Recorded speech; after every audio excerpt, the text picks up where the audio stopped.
Sebuah kilang memproses roti diarahkan tutup selama 2 minggu selepas pemeriksaan oleh Jabatan Kesihatan Negeri Pulau Pinang mendapati terdapat najis tikus di premis berkenaan.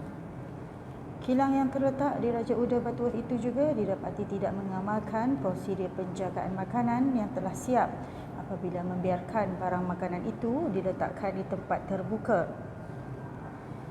Najis tikus itu ditemui ketika satu serbuan dilakukan oleh 26 anggota dan pegawai dari Jabatan Kesihatan Negeri Pulau Pinang serta Jabatan Pedesanan dan Jabatan Penguatkuasaan Majlis Bandaraya Seberang Perai pada jam 10 pagi pada Khamis.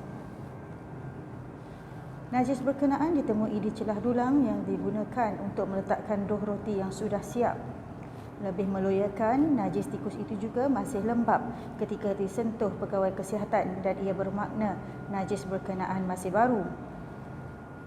Selain itu, kilang yang beroperasi sejak 6 tahun itu juga tidak mempunyai stol penyimpanan bahan mentah, malah tempat meletak doh roti itu juga diselaputi minyak yang tebal dipercayai tidak dicuci. Susulan daripada itu, kilang berkenaan dikenakan 4 kompaun bernilai RM3,000 termasuk notis penutupan premis selama 2 minggu mengikut Seksyen 11 Akta Makanan 1983. Dalam operasi sama, sebuah kilang memproses kicap di Bagan Ajam turut diarahkan tutup selepas didapati kotor selain tidak mengamalkan aspek kebersihan yang ditetapkan. Kilang kicap yang beroperasi sejak 50 tahun itu juga didapati menggunakan bekas gentian kaca yang berusia 20 tahun yang mana ada beberapa bekas itu strukturnya telah pecah dan mereput.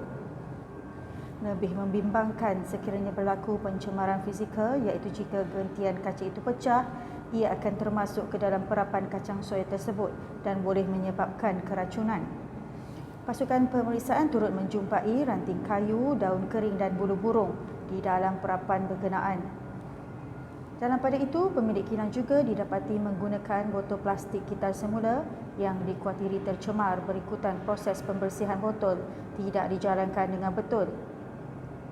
Pemeriksaan di belakang premis mendapati pekerja kilang hanya membasuh secara manual, mengeluarkan pelekat pada botol dan meletakkan kesemua botol yang hendak dikital semula di tempat tidak bersih, malah persekitarannya juga kotor. Sementara itu, pemeriksaan pada plastik pelapik yang digunakan untuk pengeringan kacang soya juga tercemar apabila ia berkulat.